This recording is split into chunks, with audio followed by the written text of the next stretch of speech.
परिक्रमा।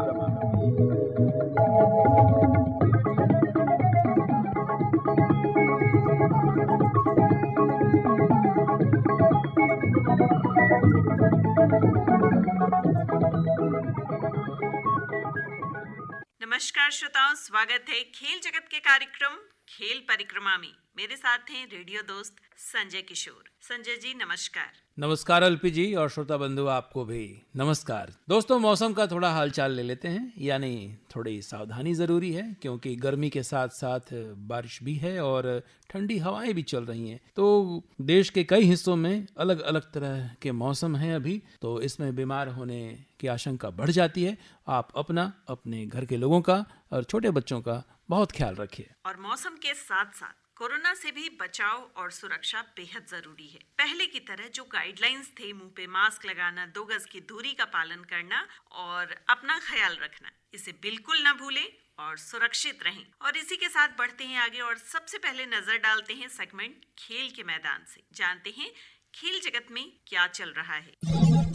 कैसिगो रबाडा की घातक गेंदबाजी के बाद शिखर धवन की नाबाद अर्धशतकीय पारी से पंजाब किंग्स ने मंगलवार को आईपीएल मुकाबले में गुजरात टाइटंस को 24 गेंद शेष रहते 8 विकेट से हरा दिया। इसके साथ गुजरात का 5 लगातार जीत का क्रम भी थम गया। पंजाब की यह 5वीं जीत रही। टॉस जीतकर पहले बल्लेबाजी करने वाली गुजरात की टीम को पंजाब ने पहले 8 विकेट पर 143 रन पर रोक दिया। यह गुजरात का सबसे कम स्कोर रहा। पंजाब टीम ने 16 ओवर में 2 विकेट पर 145 रन बनाकर लक्ष्य हासिल कर लिया। लक्ष्य का पीछा करते हुए पंजाब ने 10 रन पर ओपनर जॉनी बेयरस्टो का विकेट गंवा दिया। इसके बाद धवन ने भानुका राजपक्षे के साथ दूसरे विकेट के लिए 87 और लियाम लिंगस्टोन के 30 रन के साथ तीसरे विकेट के लिए अटूट 48 रन की साझेदारी कर टीम को आसान जीत दिला दी। धवन ने लीग के 47वें अर्धशतक के लिए 53 गेंदें खेली और 8 चौके और 1 छक्का लगाया। इससे पहले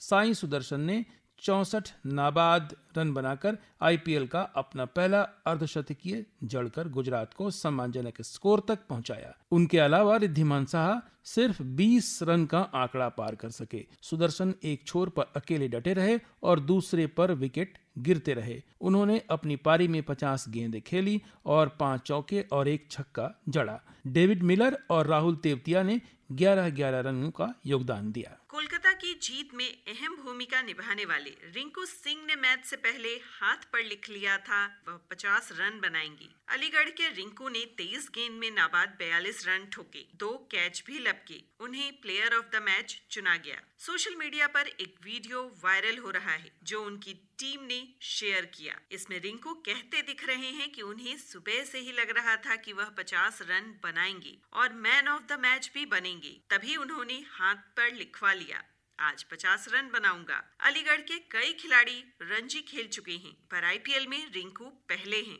रिंकू कहते हैं कि मैं पहला लड़का हूं जो अलीगढ़ से आईपीएल खेला हूं। फ्रेशर गेम है, बड़ा टूर्नामेंट है। मैं 5 साल से इंतजार कर रहा था, एक मौका मिला। घरेलू क्रिकेट में रन बनाए तो आत्मविश्वास था। मैच में हम बस बात कर रहे थे कि मैच को अंत तक ले जाना है। भारत की ज्ञानेश्वरी यादव ने यूनान में चल रही IWF जूनियर विश्व भारोत्तोलक चैंपियनशिप में रजत और वीर रितिका ने कांस्य पदक जीता। छत्तीसगढ़ की ज्ञानेश्वरी ने 156 किलो, 73 और 83 किलो वजन उठाया। 18 वर्ष की रितिका ने 150 किलो यानी 69 किलो और 81 किलो वजन उठाया और तीसरे स्थान पर रही। इस वर्ग में 10 ही प्रतिस्पर्धी उतरी थीं। भारत इस टूर्नामेंट में 3 पदक जीत चुका है। सोमवार को हर्षदा शरद गरुड़ ने स्वर्ण पदक जीता। वहीं टोक्यो ओलंपिक की कांस्य पदक विजेता इंडोनेशिया की विंडी सी एसाह ने 185 किलो वजन उठाकर स्वर्ण पदक जीता। उनके और ज्ञानेश्वरी के प्रदर्शन के बीच 29 किलो का अंतर था।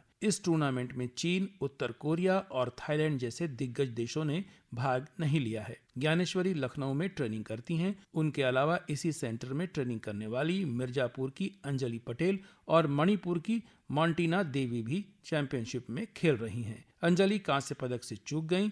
पहली दफा है कि लखनऊ के एक ही सेंटर में ट्रेनिंग करने वाली तीनों वेटलिफ्टर किसी विश्व चैंपियनशिप में खेल रही हैं। स्टार खिलाड़ी मनिका बत्रा ने अंतर्राष्ट्रीय टेबल टेनिस महासंघ की नवीनतम रैंकिंग में महिला एकल में 10 स्थान की छलांग के साथ करियर की सर्वश्रेष्ठ 38वीं रैंकिंग हासिल की। जी सत्यन 34वें स्थान के साथ शीर्ष भारतीय खिलाड़ी हैं। अनुभवी अंचता शरद कमल भी एक स्थान के फायदे से 37वें पायदान पर पहुंच गए हैं। अर्चना कामत 26 स्थान की लंबी छलांग के साथ 66वें, युवा श्रीजा अकुला 39वें स्थान के फायदे से 68वें और रीत टेनिसन 197वें स्थान के फायदे से 97वें पायदान पर हैं। भारतीय महिला ग्रैंड मास्टर आर वैशाली ने मंगलवार को 9 दौर में 7 अंक हासिल करके 8वां फिशर मेमोरियल शतरंज टूर्नामेंट का खिताब जीत लिया। वैशाली ने इस दौरान अपना दूसरा ग्रैंड मास्टर नॉर्म और 20 रेटिंग अंक भी हासिल किए। वैशाली ने यूनान के स्पिरिडॉन कापनिसिस के खिलाफ ड्रॉ और ओलेग कॉर्निव के हाथों हार के साथ शुरुआत की, लेकिन इसके बाद उन्होंने लगातार 6 बाजियां जीती, जिनमें छठे दौर में शीर्ष वरीयता प्राप्त जॉर्जियोस मित्सिस के खिलाफ भी जीत शामिल है। इंग्लैंड के रोनी ओ सुलिवान ने जूड ट्रम्प को 18-18 से हराकर 7वीं बार विश्व स्कूनर चैंपियनशिप जीतकर पिछले रिकॉर्ड की बराबरी की। फाइनल के बाद ओ सुलिवान अपने प्रतिद्वंदी ट्रम्प से ही लिपट गए और उनके आंसू निकल आए। उन्होंने स्टीफन हेनरी के 7 विश्व खिताब रिकॉर्ड की बराबरी की। सुलिवान ने इससे पहले 2001, 2004, 2008, 2012, 2013 और 2020 में विश्व खिताब जीता था। दक्षिण अफ्रीका के दिग्गज टेनिस खिलाड़ी केविन एंडरसन ने मंगलवार को 35 साल की उम्र में पेशेवर टेनिस से संन्यास ले लिया। 6 फुट 8 इंच लंबे एंडरसन 2017 में यूएस ओपन के फाइनल में राफेल नडाल से हार गए थे। इसके बाद वह 2018 में विंबलडन के फाइनल में उन्हें नोवाक जोकोविच से हार झेलनी पड़ी थी। एंडरसन ने 7 एटीपी टूर खिताब जीते। ब्रिटिश खिलाड़ी एंडी मरे ने मैड्रिड ओपन टेनिस के पहले दौर में ऑस्ट्रिया के डोमिनिक थियम को 6-3, 6-4 से हराया। मरे की यह क्ले कोर्ट पर 5 साल में पहली जीत है। थियम का 10 माह बाद पहला मुकाबला था।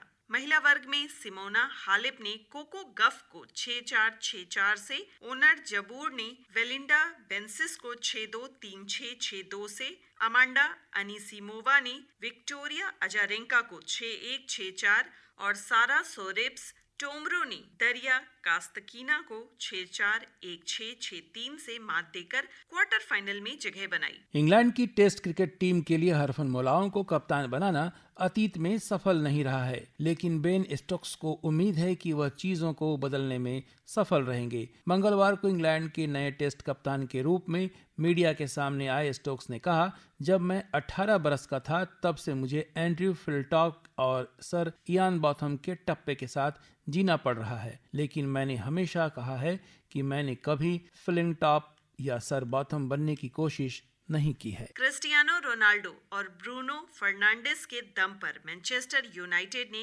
इंग्लिश प्रीमियर लीग में ब्रेडफोर्ड को 3-0 से पराजित किया। सत्र की 16वीं जीत के साथ यूनाइटेड ने चैंपियंस लीग के लिए क्वालिफाई करने की उम्मीदें कायम रखी हैं। ब्रूनो ने 9वें मिनट में गोल कर यूनाइटेड को बढ़त दिलाई थी। रोनाल्डो ने 61वें मिनट में पेनाल्टी पर गोल कर बढ़त दोगुनी कर दी। रोनाल्डो इस सत्र में ईपीएल में 18 गोल ताक चुके हैं। उनसे आगे लिवरपूल के मोहम्मद सालाह जिन्होंने 22 गोल किए हैं और टोटेनहम के सन हीयूंग मीन जिन्होंने 19 गोल किए हैं। राफेल वराने ने 72वें मिनट में यूनाइटेड की बढ़त 3-0 कर दी, जो निर्णायक साबित हुई। इस जीत से तकनीकी रूप से यूनाइटेड 58 अंक के शीर्ष 4 में रहने की संभावना बनी हुई है। फिलहाल वह 6ठे स्थान पर है और उसके 2 मैच बाकी हैं। वह 4थे स्थान पर काबिज आर्सेनल से 5 अंक और टोटेनहम से 3 अंक पीछे है और दोनों टीमों को 4-4 मैच खेलने हैं।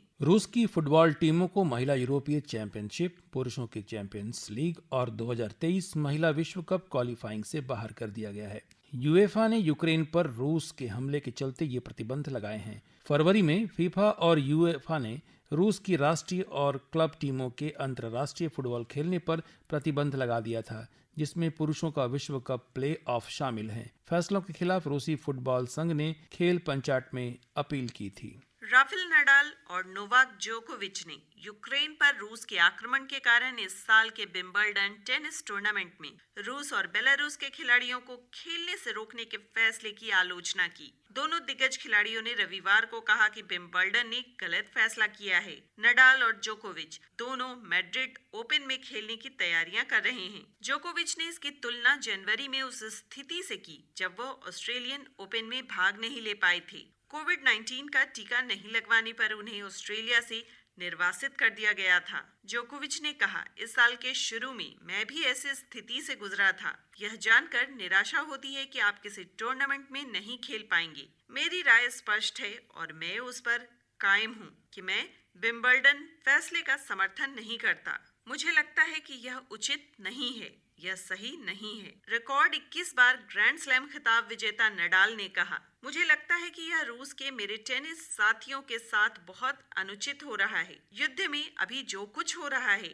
वह उनकी गलती नहीं है। उन्होंने कहा, मुझे उनके लिए खेद है।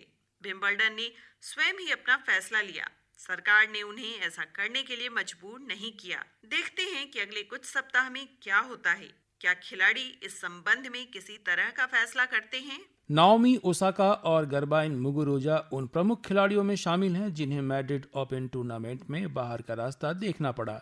स्पेन की सारा सोरिप्स टोर्मो ने जापान की ओसाका को 6-3, 6-1 से हराया। टोर्मो ने 5 बार ओसाका की सर्विस तोड़ी। टोर्मो का सामना अब दरिया कात्सिका से होगा, जिन्होंने चौथी वरीय मारिया सकारी को 3-6, 6-3, 6-1 से हराया। यूक्रेन की एलेनिना कालिनिना ने मुगुरुजा को 6-3, 6-0 से हराया। मुगुरुजा मैच के दौरान दाईं पिंडली में दर्द से भी परेशान रही। भारत की पीवी सिंधु को बैडमिंटन एशिया चैंपियनशिप के सेमीफाइनल में पहला गेम में जीतने के बावजूद जापान की अकाने यामागुची से हार का सामना करना पड़ा। इस तरह शनिवार को 2 ओलंपिक पदक विजेता इस भारतीय खिलाड़ी ने अपना अभियान कांस्य पदक के साथ समाप्त किया। सिंधु की हार से भारत की व्यक्तिगत महाद्वीपीय चैंपियनशिप में चुनौती भी समाप्त हो गई। चौथी वरीयता प्राप्त सिंधु ने अच्छी शुरुआत की, लेकिन वह इस लय को जारी नहीं रख सकी। आखिरकार 1 घंटे 6 मिनट तक चले सेमीफाइनल में सिंधु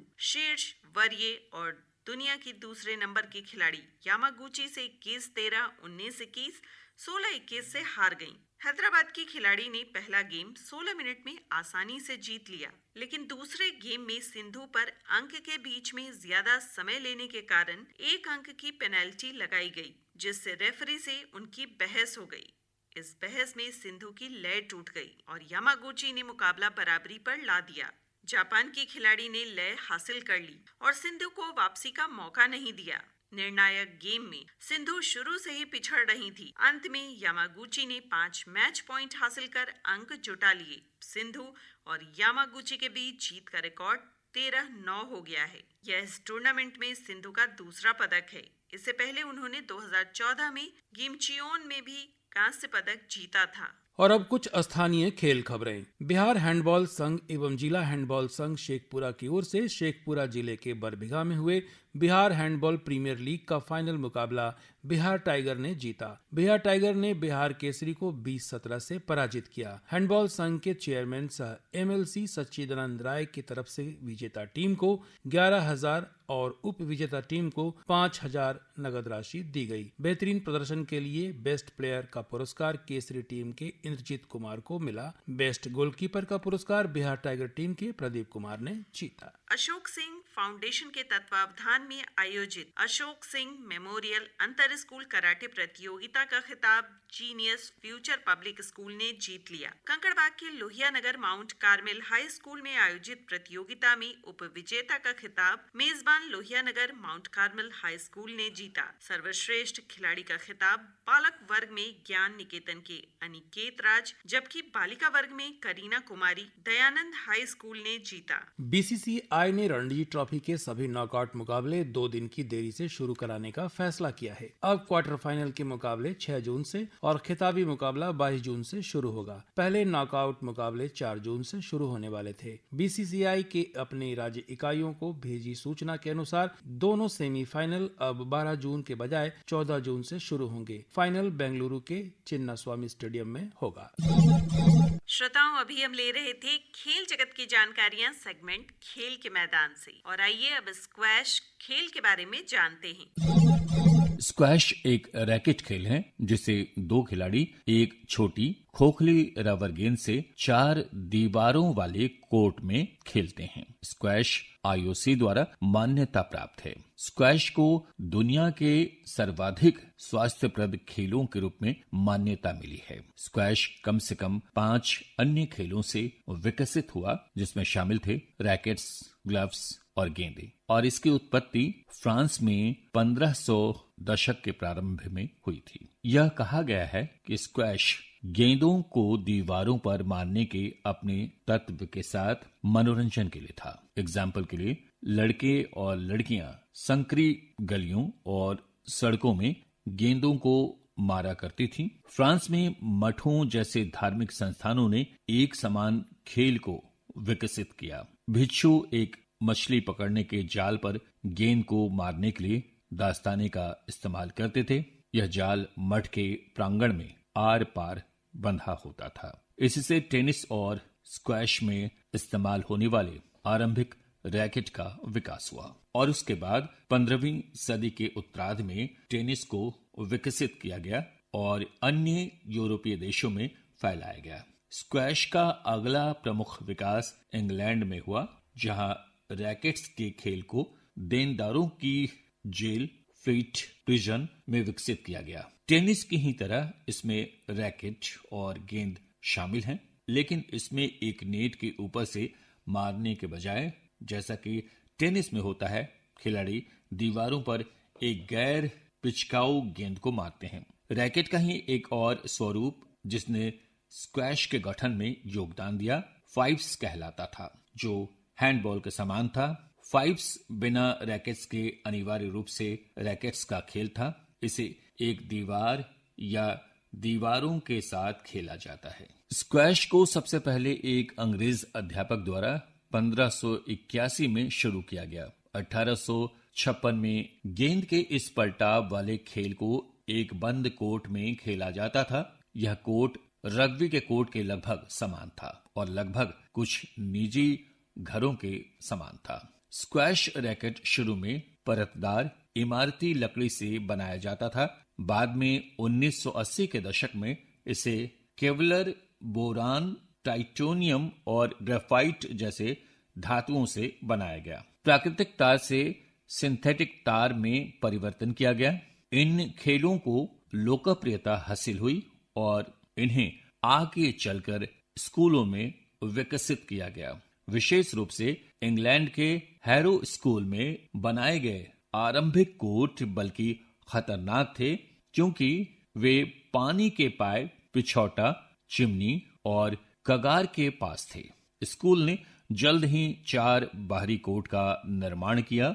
गेंद के लिए प्राकृतिक रबर चुनी गई सामग्री थी। इन तंग परिस्थितियों में खेलने के लिए छात्रों ने छोटी पहुंच के लिए रैकेट को संशोधित किया। 1900 के दशक में यह खेल विभिन्न स्कूलों, क्लबों और यहां तक कि निजी मकानों के स्क्वैश कोर्ट में लोकप्रिय हुआ। उत्तरी अमेरिका में पहला स्क्वैश कोर्ट 1884 में न्यू हैम्पशायर में सेंट पॉल स्कूल में दिखाई दिया। 1904 में रैकेट्स एसोसिएशन के रूप में दुनिया के प्रारंभिक स्क्वैश के राष्ट्रीय संघ का गठन हुआ, जिसे अब यूएस स्क्वैश के रूप में जाना जाता है। यह खेल अमेरिका और कनाडा में फैला और अंततः पूरे विश्व में मिस्र के एफडी अम्रवे जैसे खिलाड़ियों ने 1930 के दशक में कोर्ट पर अपना प्रभुत्व बनाए रखा। ऑस्ट्रेलिया के जेफ हंट ने 1960 और 1970 के दशक में इस खेल में अपना दबदबा कायम रखा और उस वक्त रिकॉर्ड 8 बार ब्रिटिश ओपन जीता। 1980 और 1990 के दशक के दौरान पाकिस्तान के जहांगीर खान ने रिकॉर्ड 10 बार ब्रिटिश ओपन जीता और पाकिस्तान के ही जानिशेर खान ने रिकॉर्ड 8 बार वर्ल्ड ओपन जीता। स्क्वैश चैंपियन की कोई सूची किंवदंती बन चुके हाशिम खान के संदर्भ के बिना पूरी नहीं हो सकती, जो ब्रिटिश ओपन चैंपियनशिप के 7 बार के विजेता थे। और उनके बेटे शरीफ खान नॉर्थ अमेरिकन ओपन के 12 खिताब के विजेता थे। हाशिम को अब तक के सबसे अच्छे खिलाड़ियों में शुमार किया जाता है और वे एक खेल वंश के आचार्य हैं, जिसमें वे खुद, उनके भाई अजीज, लियाकत अली और सलीम खान सभी अपने आप में स्क्वैश चैंपियन रहे हैं। स्क्वैश खेल की जानकारी के बाद सुनते हैं चहल पहल।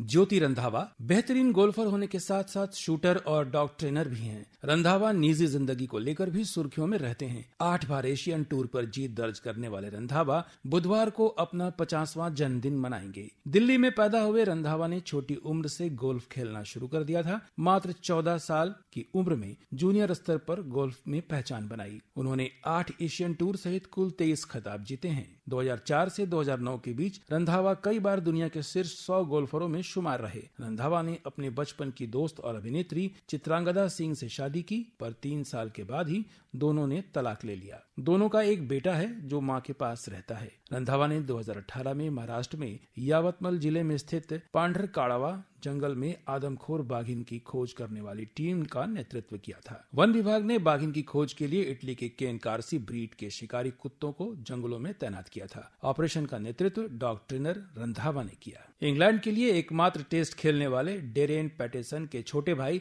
जेम्स ऑस्ट्रेलिया के लिए खेले। 2011 में ऑस्ट्रेलिया को अपनी किस्मत पर यकीन नहीं हो रहा था कि उनके पास ऐसे पेसर हैं जो किसी भी टीम को ध्वस्त कर सकता है। जेम्स को लंबी रेस का घोड़ा माना जा रहा था। पैट कार्मिस के 15 दिन के बाद मिचेल स्टार्क और डेविड वार्नर के साथ न्यूजीलैंड के खिलाफ ब्रिस्बेन में टेस्ट पदार्पण करने वाले पैटिंसन ने शुरुआती 2 मैच में 5-5 विकेट ले खुद को साबित किया, पर चोटों के चलते उनका अंतर्राष्ट्रीय क्रिकेट ज्यादा लंबा नहीं चला। वह टीम से अंदर बाहर होते रहे और अंततः 31 साल की उम्र में 20 अक्टूबर 2021 को उन्होंने अंतर्राष्ट्रीय क्रिकेट से संन्यास ले लिया। मंगलवार को 32वां जन्मदिन मनाने जा रहे पैटिसन काउंटी चैंपियनशिप में अब भी धूम मचा रहे हैं। वह नटिंघमशायर से खेल रहे हैं। उन्होंने 23 दिसंबर 2009 को विक्टोरिया के लिए लिस्ट ए मैच में 6 विकेट लेकर रिकॉर्ड बनाया था। चेन्नई के चेपॉक स्टेडियम में 5 विकेट लेने वाले वह पहले और एकमात्र ऑस्ट्रेलियाई पेसर हैं। उन्होंने मार्च 2013 में पहले टेस्ट में सहवाग,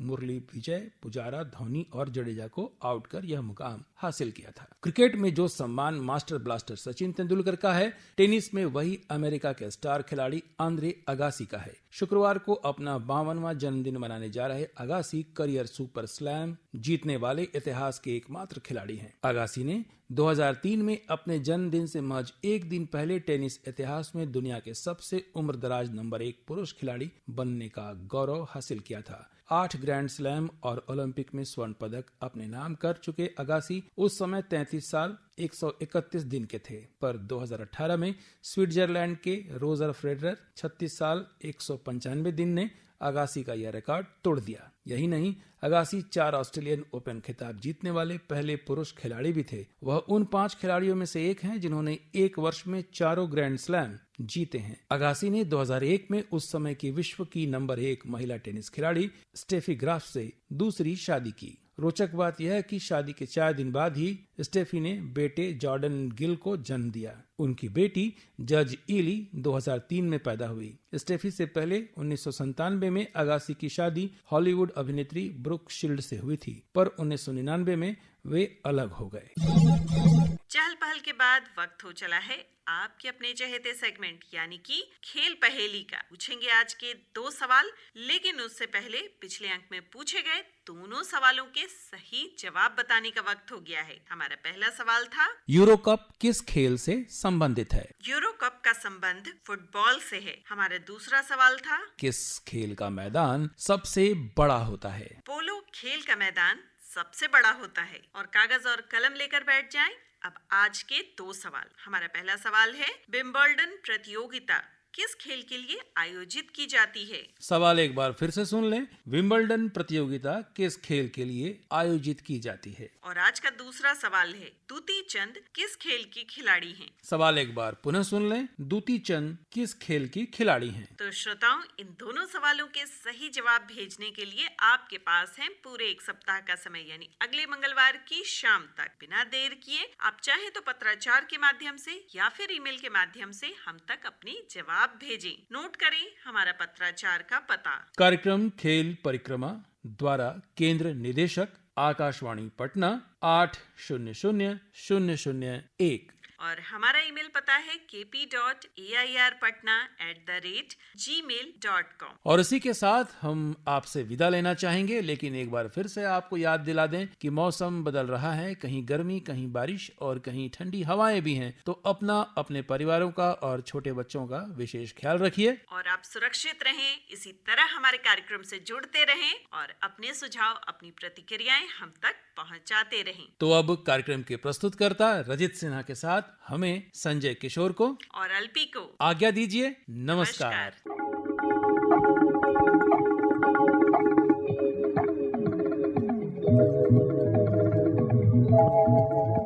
खेल परिक्रमा।